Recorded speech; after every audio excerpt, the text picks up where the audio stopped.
సప్తాశ్వరథమారూఢం. రథసప్తమి రోజున చిక్కుడుకాయల రథం ఎందుకు వేస్తారు తెలియచేయగలరు అంటూ రాస్తున్నారు. అది ఆయా ప్రాంతీయ ఆచారం, దేశాచారం కాదు. అన్ని చోట్ల చెయ్యరు. మనం మన ఇంట్లో ఏమి చేస్తామో అది ప్రపంచమంతా చేస్తారన్న గ్యారంటీ లేదు కదా. ఇవన్నీ దేశాచారాలు.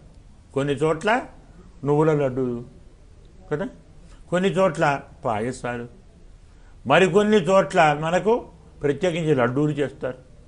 కొన్ని చోట్ల చెరుకు రసం తీసి చెరుకు రసంలో పాలు, పెరుగు, వెన్న, నెయ్యి, తేనె 5 చెరుకు రసంలో వేసి దాన్ని ఆగింపు చేస్తారు. ఆ రసాన్ని అందరికీ తాగమని ఇస్తారు. చెరుకు రసమే తీయగా ఉంటుంది కదా, అందులో చక్కెర వేస్తే ఎలా ఉంటుంది. మరి దానికి తోడు నెయ్యి, వెన్న, పాలు, పెరుగు ఎన్నయ్యాయి 7. అక్కడ ఎన్నున్నాయి గుర్రాలు 7. ఆ రోజు సూర్యునికి ఆరిపోయే ప్రతి దాంట్లో పదార్థాలు 7 ఉండాలి. మీరు చిక్కుడు రసం చేసినా చిక్కుడు రసం ఒకటే అవుతుంది. మరి అందులో మీరు బెల్లం వేయాలి, లేదు చక్కెర వేయాలి, పాలు పోయాలి, తేనె వేయాలి, మీగడ వేయాలి, అందులో 7. ప్రతి దాంట్లో 7. మనం నువ్వుల లడ్డు చేసామనుకోండి, నువ్వులు ఉంటాయి అందులోనే బెల్లం ఉంటుంది, అందులో సన్నసన్నగా వేరే పలుకులు ఉంటాయి, ద్రాక్ష ఉంటాయి, ఇలా కొన్ని కలుపుతాం, అవి 7. అందువల్ల అది దేశీయ ఆచారం.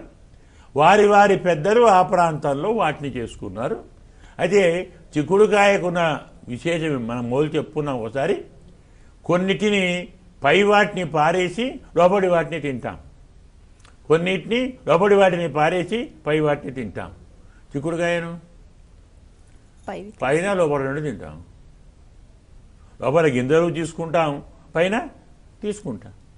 అంటే చిక్కుడులో పనికిరానిది ఏదీ లేదు. లోపడున్నది భోగ్యమే, పైన ఉన్నది భోగ్యమే.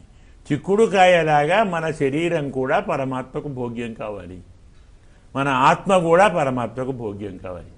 చిక్కుడు వదిలిపెట్టేది ఏదీ లేదు, పరమాత్మకు అర్పిస్తే అన్న ధర్మాన్ని చెప్తుంది. కాబట్టి అప్పటి పెద్దలు ఆ ప్రాంతం వాడు దాన్ని చేసుకుంటారు.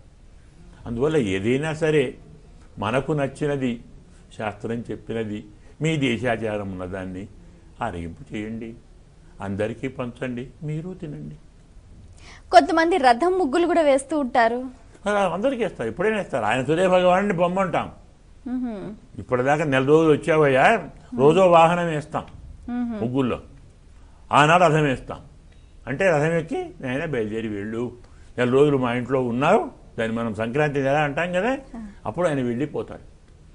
వెళ్ళిప్పుడు రథం వేస్తాం. అందులో కూడా రథానికి పైన జెండా వేస్తాం. ఆ రథం యొక్క పగ్గాలు పాములు వేస్తాం. సర్పాలే అరగడవే ఉంటాయి. సర్పాలను పొమ్మని అర్థం, సర్పాల్లాగా బుస కొట్టే మన ద్వేషము, మోహము, కోరిక, ఆవేశము ఇలాంటివన్నీ పంపించేస్తాం, మనస్సు వెలుతురు చేస్తాం. ఇంత అర్థం ముగ్గులో ఉంది. చాలా సంతోషం.